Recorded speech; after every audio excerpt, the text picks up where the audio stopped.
ya duniani ya kuweza kuiadhimisha kama siku ya maji duniani, huku ulimwengu ukiadhimisha siku hii. Kaunti ya Kisumu haikuachwa nyuma walipoadhimisha siku ya maji duniani kwa maandamano ya kupendeza katika mitaa ya jiji la Kisumu, wakiongozwa na taifa na mtoa huduma mkuu wa maji mkoani humo Kiwasco. Wananchi walikuwa na kongamano la siku ya wazi ili kushughulikia masuala yao ya maji. Akizungumza na vyombo vya habari kwa niaba ya mkurugenzi mtendaji wa Kiwasco, meneja mkuu huduma za shirika ama ushirika huo Nicholas Mseti alifichua kuwa changamoto kubwa za usambazaji wa maji ni kata kutokana na upotevu wa mapato kutokana na kukatika kwa mabomba ya maji. Huduma ya maji hupoteza mapato ya shilingi milioni 30 kila mwezi na zaidi ya mita 300 huibiwa kila mwezi. Aidha, Bwana Mseti alitoa wito kwa wakazi wa Kisumu kusaidiana kuwakamata wahalifu wa wizi wa mita na watapata zawadi ya shilingi 10,000. My name is CPA Nicholas Moseti. I'm the Chief Manager, Corporate Services, Kisumu Water and Sanitation Company. Today we are marking the World Water Day, and the theme for this year's World Water Day is Water for Peace. We are looking at us having a peaceful, environment when we are dealing with water services. Water is a shared resource. We get water, the source of water, even the one that we are getting from Lake Victoria comes from Rift Valley. And so we have inter-counties, and it's important that we remain peaceful even as we consume water. Today we have decided to call our customers for an open day, open forum. We are meeting our customers here. And so if you have any complaints, if you have anything that you may want us to look at it, then our staff are here to look at your complaints, look at the matters that you could be having, to enable us then have peace with our customers also. So it's both internal and external. External, we are looking at the bigger picture, the inter-county water. But again, internally, we are looking at our customers that we are serving here in Kisumu. Of course, there are other questions that are coming up, issues of meter theft that is currently rampant. It's a mystery also unto us, because we don't know where they are going. There are issues of maybe they are going to the scrap metal dealers. Because if we don't have, if my neighbors also don't have water, then our community is not at peace.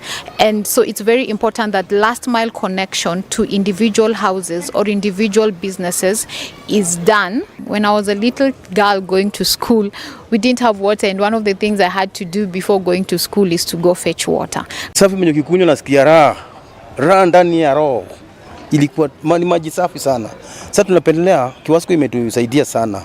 Na kuanzia wakati wa kulikuwa na municipal, hakukuwa na maji, ilikuwa na katwa anytime. Hata unabaki na bill 200 wanakata maji. Lakini these people understand people, they improve, they tell you mmekuachia next month utalipa.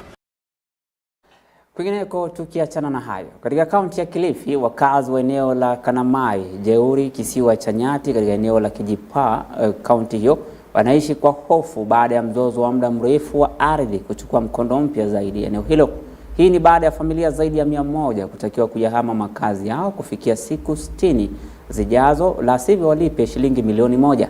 Gavana wa kaunti hiyo Gideon Mung'aro na waziri wa ardhi kaunti ya Kilifi wamewaonya mabwenyenye wanaowahangaisha wakazi hao kukoma kufanya hivyo. Kufikia hivi sasa hatuna makao, hatulali, maana binadamu ambaye hujui utalala wapi wala utaishi vipi ni ngumu. Kwa hivyo ombi kubwa ni kwamba ni serikali iingilie hili jambo. Hawa watu ambao wamekuja walitokapi? Kama serikali tunajua shamba ya serikali, na serikali tukingojea kwamba itusaidie. Leo hii tunafukuzwa na kuambiwa twende makautini tukatoe mamilioni. Watu kama sisi hivi tulivyo, kwa kweli milioni tutazipata wapi? Sisi tuliteta na serikali wakati huo. Tuliteta sana baada ya kugundua makao yametolewa na kuna mashamba mebaki na watu wako. Tukajiuliza ilikuwaje, ndio tukapambana na kuteta, kuvutana na serikali. Mtu yote, hata uwe na title deed, ukijenga mradi hii county bila approval ya county utavunja, hata kama ni ghorofa 10. Must be very clear to the public. Kwamba hata ukijenga mradi kama ni ghorofa ngapi? 10. And this matters here DCI. DCI has no business with land. Kama ni land fraud, watu wa kuchunguza land fraud watuambie kitu gani imefanyika ya fraud. But hawezi kuwa DCI ndio watu wanapatia notice ya kuevict watu. Let's get a court order. Na court order pia we need to be discussed by the security team na viongozi wa county. Wale ambao wanamiliki hizi ardhi wasiogope kutuletea zile documents ambazo zinaonyesha legal ownership. Wazisipeleke kwa security offices. Hii ofisi ni ya kila mtu, ni ofisi ya Wakenya. Na naamini wale wenye kusema ardhi ni zao ni Wakenya, wale wenye kuondolewa pia ni Wakenya. Hii ofisi ni ya kila mtu. Kwa hivyo wao kama wana ile uhaki kabisa kwamba hii ardhi ni yangu, tunawakaribisha. Hapa tuko Kilifi County, lakini kesi ilifanyika Mombasa County. Hata katika uamuzi, judge anasema kwamba county government ya Mombasa ndiyo iweze kusaidiana na county na national government kuweza kumlipa fidia huyu Muhindi. Sasa tunashangaa itakuwaje Mombasa County ambako hakuna settlement schemes wanafanya uamuzi kuhusu mashamba ya scheme ambayo yote yako Kilifi County. Na tukisonga mbele mtazamaji, baadhi ya maduka 1800 ya vileo vinavyofanya kazi katika maeneo yaliyo karibu na taasisi za masomo yamefungwa na leseni zao kufutiliwa mbali katika msako unaoendelea dhidi ya pombe haramu. Waziri wa mambo ya ndani Kithure Kindiki alisema zaidi ya vinywaji ama zaidi ya maduka 9500 vya vileo visivyo na leseni ambavyo havijaidhinishwa pia vimefungwa na vinu 12 vya pombe yenye sumu kuharibiwa ili kuzima uzalishaji zaidi.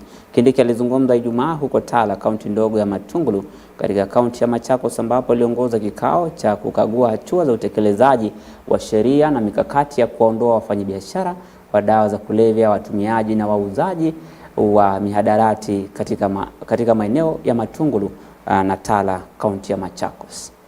And going forward, no license of whatever type will have any validity in the territory of Kenya if it is within 300 meters to a basic learning institution, and that includes private and public schools alike.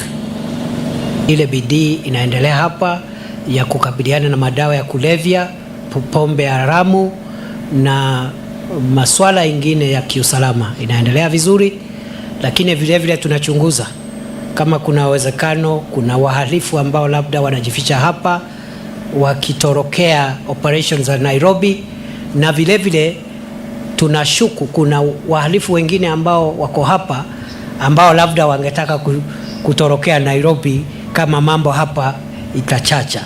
So we will make sure the teams here and the teams in Nairobi work in hand to make sure there is no hiding place for criminals.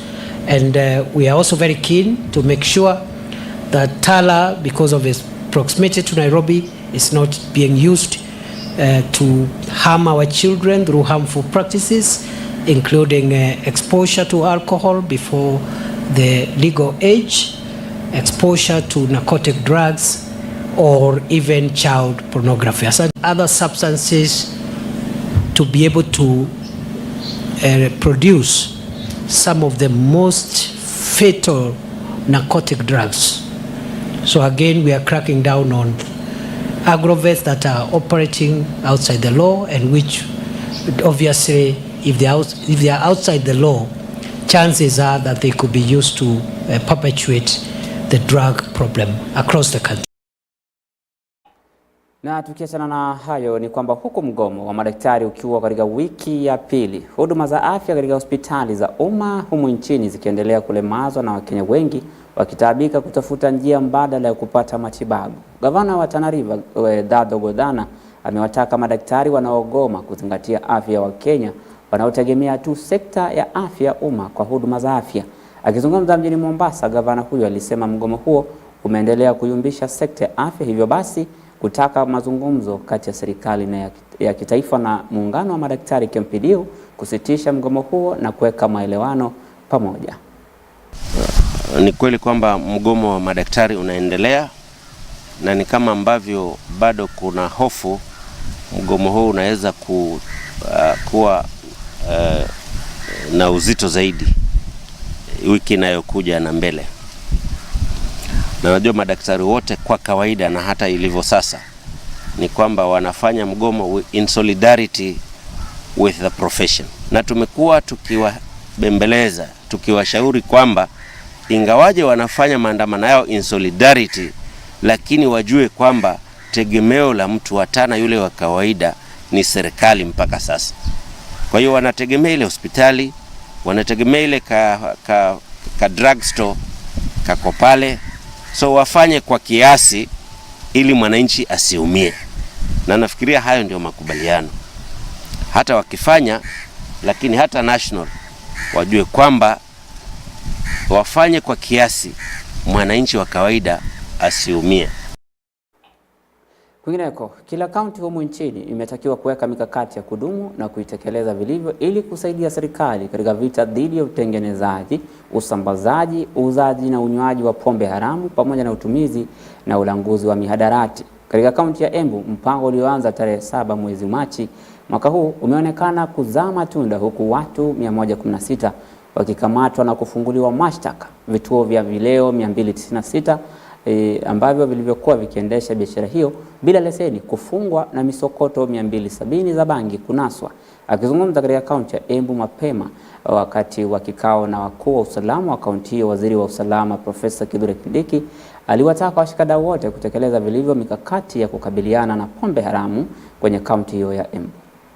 Lile jambo ambalo tunashughulikia wakati huu ni vita dhidi ya pombe haramu, mihadarati na madawa ya kulevya, ambao imethuru idadi kubwa ya vijana, watoto wetu na watu wazima ambao wanapoteza maisha yao, wengine wanakufa, wengine wamekuwa waathiriwa, wamekuwa waraibu, na kila siku hakuna kazi wanafanya, hawasaidii familia zao, hawana majukumu yoyote ya kijamii ama ya kiuchumi.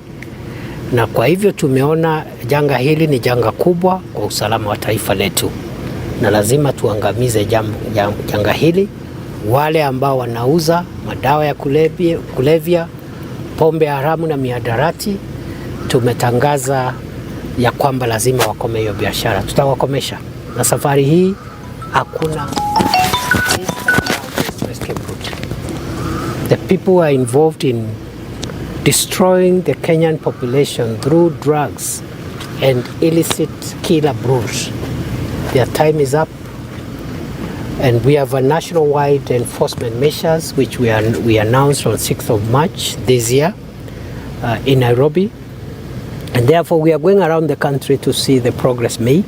So far there is a bit of progress. We've discussed with my colleagues here, the county security and intelligence team. We've made some progress. We've arrested, seized over 300 rolls of bang. We have also arrested over 100 people, and 44 of them have already been taken to court. They are at various stages of prosecution. Alcoholic establishment should be within 300 meters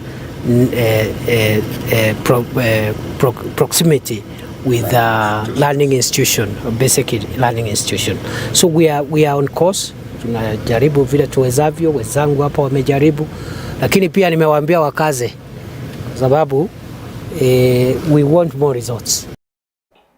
Na mtazamaji, ni hatua ambazo serikali inaendelea kutia bidii kuweza kupigana vita dhidi ya pombe haramu, ikiwa ni kaunti pia ya Tharaka Nithi ambapo Kindiki ambaye ni waziri wa usalama wa ndani ameweza kuweka mikakati kabambe kuhusiana na vita dhidi ya pombe haramu. Na tukiachana na hayo ni kwamba kati ya shilingi bilioni 63.5 ambazo hazijadaiwa na kuchukuliwa, shilingi bilioni 2.5 zimetolewa kwa madai ama kwa wadai ambao ni wahusika. Haya ni kwa mujibu wa mamlaka ya AFA ambayo inasema 70% ni mali ya eneo la kati humu nchini, akitaka zaidi wadai kuchukua hatua ya kuendea pesa hizo. Mwenyekiti wa mamlaka hiyo Daktari Kigo Njenga amesema kuwa mfuko huo umedhibitiwa na Benki Kuu ya Kenya, ikingojea wahusika wa mali hiyo kuendea pesa zao. I want to tell Kenyans our law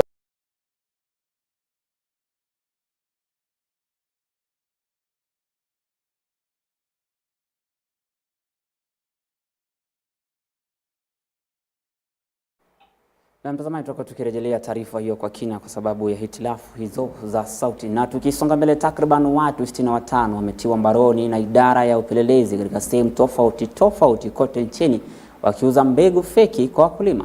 Mwenyekiti wa huduma ya ukaguzi wa afya ya mimea Joseph Meruaki amesema kuwa wanaangazia kuongeza idadi ya wafanyikazi ili kuzuia uuzaji wa mbegu gushi kwa wakulima nchini. Akizungumza mjini Mombasa, Meruaki amewaonya wakulima dhidi ya kuwa waangalifu na kununua mbegu katika maduka yale tu yanayotambulika na ambayo yalipewa leseni na shirika la KEPHIS. We are working on round the clock to ensure that the farmers they are getting the right seeds, and those who are selling fake seeds, we are going for them. Recently, we are together with the team, security team in Nakuru, we are able to arrest one of the great suspects who comes from Nakuru, the area of Njoro. And this person and about 60,000 Kenya empty seed packets for the maize, and also some empty bills for the seeds, some machines, even the fake KEPHIS stickers for the seeds, and also some maize that were the seeds which are fake, which worth over 12 million, around 13 million Kenya shillings, and these were to find their way to the market. So we are working with the other agencies to ensure that this kind of incidents is not happening. So this guy is already arrested and is in police custody.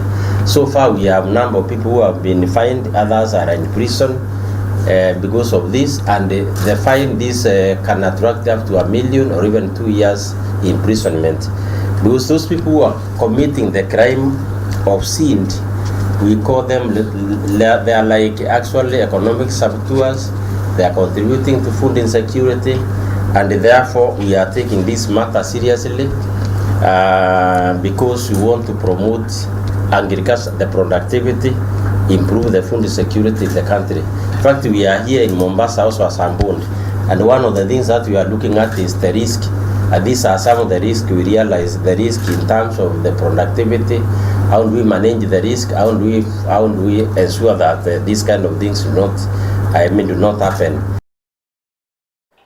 Na mtazamaji, tukiachana na hayo, Wakenya wametakiwa kuunga mkono juhudi za Rais William Ruto kuhakikisha kila Mkenya analipa ushuru ili kuongeza mapato ya serikali ya kitaifa na hata ya kaunti.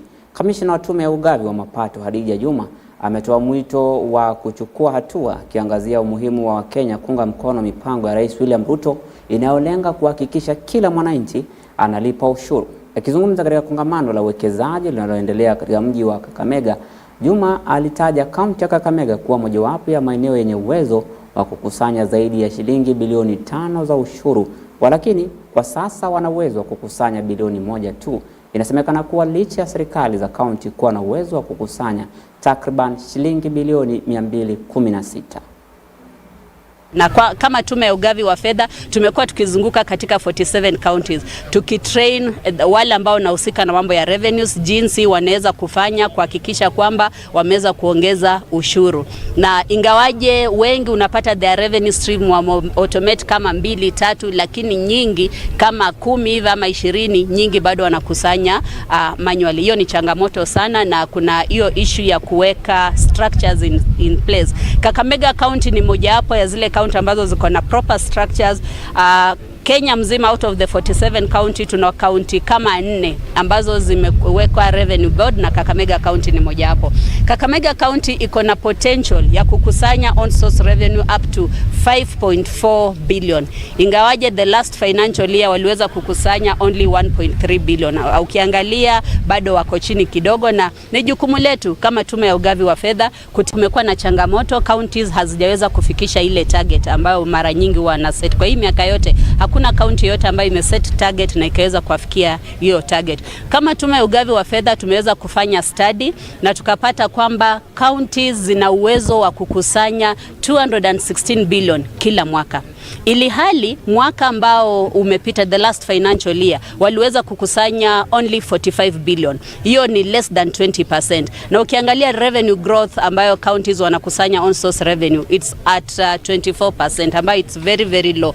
Na changamoto ni nyingi sana. Mwanzo kuna hiyo mambo ya leakages, kuna mashimo mengi sana ambayo unapata counties zinakusanya pesa sometimes manually, na hiyo huwa wanasema kwamba pesa ni shetani. Wakati wana collect pesa manually, zinapotelea kwa mikono ya watu hapa chini. Jambo la pili ni ile wale ambao wanahusika labda hawana training za kutosha.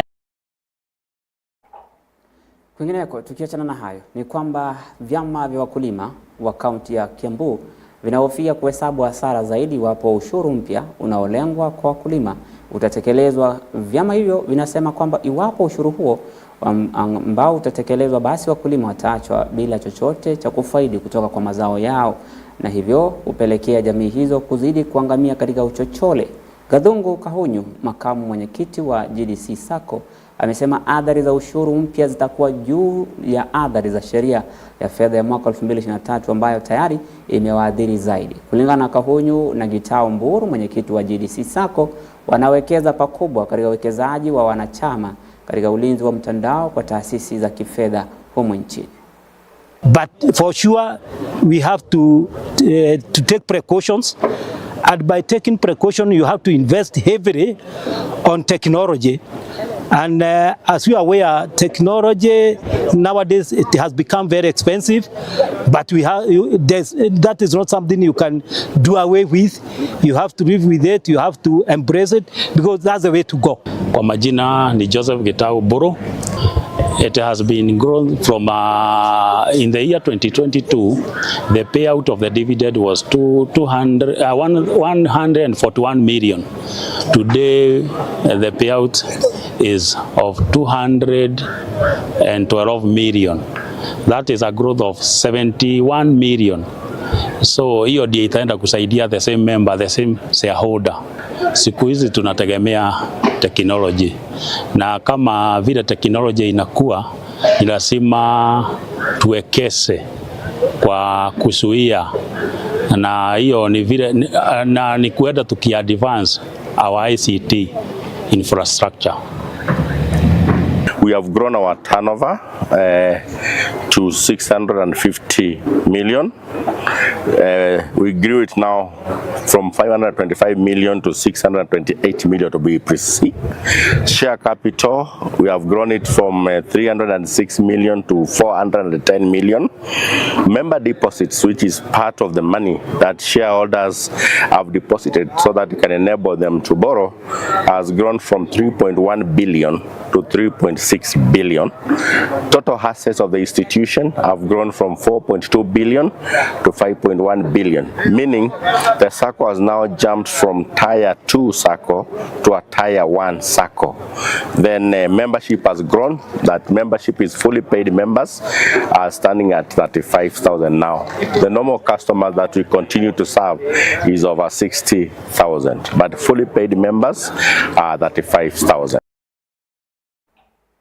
Na kwingineko, viongozi wa chama CHNC kutoka kaunti ya Kakamega wameanzisha mchakato wa kusajili wanachama wapya, huku wakipinga pendekezo la kuvunjiwa mbali kwa vyama chanzo vya muungano wa Kenya Kwanza. Viongozi hao wakiongozwa waliochaguliwa mwenyekiti wa NC Kakamega ambaye pia ni mwakilishi wa wadi wa Shinoi Shikamori Boniface Akosi, na katibu wake ambaye pia ni mbunge mteule wa chama cha NC katika bunge la Kakamega Boniface Akosi, pamoja na wawakilishi wadi wa chama hicho waliochaguliwa. Wamesema lengo lao ni kuhakikisha wanapata wanachama zaidi kushinda vyama vyote vya kisiasa humu nchini, ikizingatiwa eneo la Magharibi ndilo ngome kuu ya chama hicho. Wamepongeza gavana wa Lamu Issa Timami kwa kuendesha chama hicho kwa umahiri. Everybody nominated and elected took on a code of conduct, and we swore to allege to the principles of the party. That is where we are. Hawezi toka. And if by any chance you find that your personal interests are conflicting with those of the party, the principles of the party, they take the center stage. Ezako unaweza zisacrifice kidogo, alafu sasa za party ziende mbele. So na ndio sababu tumesema we are revamping the party.